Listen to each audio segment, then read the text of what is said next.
नमस्कार।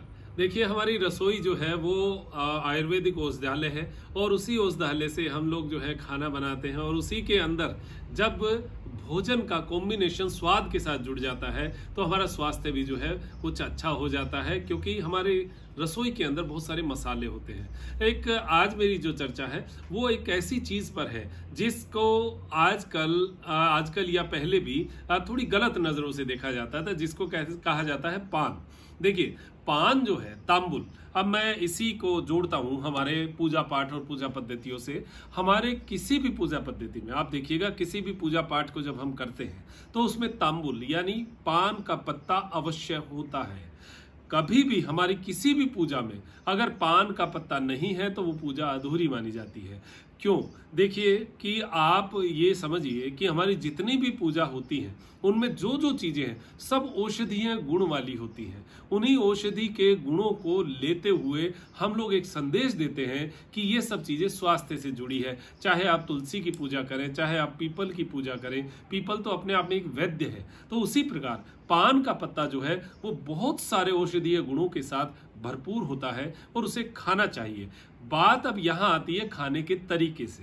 देखिए, पान जो है वो अपने आप में औषधि गुण वाला था, लेकिन हमने क्या किया, हमने उसके साथ जोड़ दिया कत्था, हमने उसके साथ जोड़ दी सुपारी, हमने उसके साथ जोड़ दी तंबाकू, जो कि स्वास्थ्य के लिए कतई अच्छी नहीं है। आपको एक विशिष्ट परिस्थितियों को छोड़ दे तो ये सब चीजें लगातार सेवन शरीर के लिए बहुत बहुत नुकसानदेह होता है। अब फायदा कैसे करेगा? आप सोचेंगे पान कैसे फायदा करेगा। अब मैं आपको बताता हूं। हमारे शरीर को आवश्यकता होती है चूने की यानी कैल्शियम की।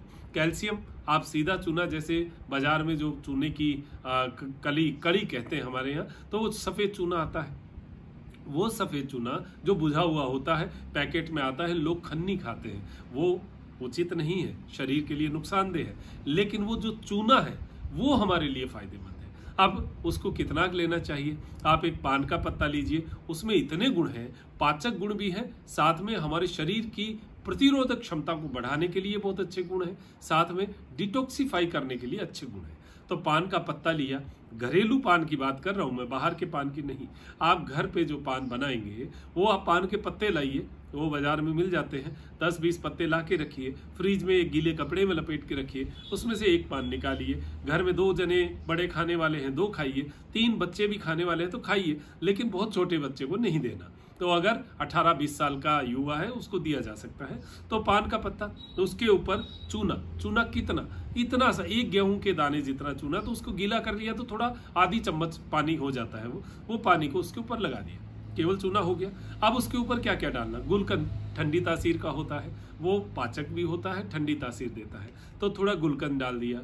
आपने एक इलायची डाली जो कि पाचक होती है, आपने एक लौंग डाली। लौंग माताओं बहनों को ज्यादा नहीं लेनी चाहिए क्योंकि गर्मी करेगी, तो गर्मियों के अंदर लौंग ना लीजिए, सर्दियों में एक लौंग डाल दीजिए। इतनी सी पाव चम्मच अजवाइन, पाव चम्मच सौंफ, ये छोटी छोटी चीजें हैं।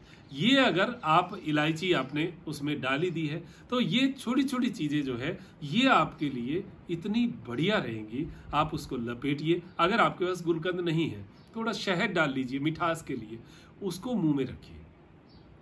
इसमें जो चूना है, मूल रूप से तो पान के साथ जो चूना जा रहा है वो आपके 40 साल के बाद, जो 35-40 के बाद हड्डियों की कमजोरी में आपको एक चूने की जो मात्रा लेनी होती है, वैसे तो दही छाछ में मिला के भी आप एक गेहूं के दाने जितना ले सकते हैं, एक साथ कुछ नहीं। यहाँ पर फायदा क्या है? फायदा ये है कि आप एक दिन में पान खाते हैं, वो फायदेमंद नहीं है। आप जो उसको रेगुलर रोज खाना खाने के बाद, आज खाना खाया, खाना खाने के 15 मिनट बाद आपने पान ले लिया, वो पाचक होगा क्योंकि सौंफ है, अजवाइन है, वो गैस भी नहीं बनने देगी। पत्ता जो है उसमें फाइबर है जो आपके खाने को डाइजेस्ट करने में लाभ करेगा, और गुलकंद जो है पेट में गर्मी नहीं बढ़ने देगा। इलायची, लौंग जो है ये आपके जो है डाइजेशन सिस्टम के लिए बढ़िया रहेंगी। और गर्मी भी जो है वो सर्दियों में जो है थोड़ी गर्म करने वाली होगी, तो जुकाम सर्दियों में भी आपको फायदा रहेगा। अब इसमें देख लीजिए, इसमें सुपारी नहीं है, सुपारी नहीं डालना। आप इसमें जो ये कत्था है ये नहीं डालना। तंबाकू से तो एकदम 100 कोस दूर रहिए, ये तो हमारे लिए ठीक नहीं है। तो जो ये सिंपल सी चीज बताइए, आप एक बार लेके देखिएगा। जिन लोगों को गुटखा खाने की आदत है, जो खाना खाने के बाद गुटखा खाते हैं, बहुत बहुत बेकार चीज है। और यहाँ के गले के इतने भयंकर भयंकर रोग होते हैं। जो लोग गुटखा खाते हैं ना, वो एक बार कैंसर के किसी हॉस्पिटल में जाके एक बार हाल देखिए आइएगा, आप बिल्कुल छोड़ देंगे। ये जो चीज है इसमें आप जो है ये अगर लगातार आप लेंगे तो देखिए लगातार लेने से आपका गुटखे की आदत जो है वो आपकी निकल जाएगी। गुटखा जो है वो आप खाना छोड़ देंगे, क्योंकि इससे आपको वो भरपाई महसूस होगी। कई लोग उसके बाद में बहुत सारी चीजें, तंबाकू खाते हैं, गुटखा खाते हैं, वो सब चीजों से दूर हो जाएंगे, क्योंकि ये उसकी पूर्ति कर देगा। आप खा के देखिएगा, फिर 2-4 दिन 5 दिन लेके देखिएगा, क्योंकि सारी चीजें आयुर्वेदिक है और आयुर्वेदिक है। और हमें पूजा पद्धतियों में हमें ये संदेश भी दिया जाता है, क्योंकि हम गणेश जी को तांबुल चढ़ाते हैं, हम माँ लक्ष्मी को तांबुल चढ़ाते हैं, हम पूजा में भगवान शिव को तांबुल चढ़ाते हैं। तो ये तांबुल जो है ये हमारे स्वास्थ्य के लिए बढ़िया है। यही संदेश हमारे पूजा पद्धतियों में दिया गया है। तो इन चीज़ों को आप समझिए, आयुर्वेद को समझिए और हमारे शरीर को समझिए, फिर उसके बाद में इन चीज़ों का सेवन कीजिए। दीजिए इजाजत मुझे, डॉक्टर मनोज योगाचार्य को, त्रिनेत्र टीवी के लिए त्रिनेत्र योगधाम से नमस्कार।